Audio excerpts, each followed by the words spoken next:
What's up? Welcome back. My name and my sign name. And today we are learning if deaf people can go to concerts. And I can't sing, I don't know why I tried. And the quick answer is obviously, why would they not be able to go to concerts?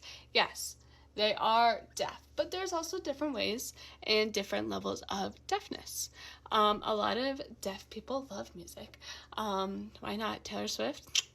Deaf people can feel vibrations. So like if your house shakes, you feel a vibration. Deaf people can hear the music, and especially in concerts, because everything's just so amplified.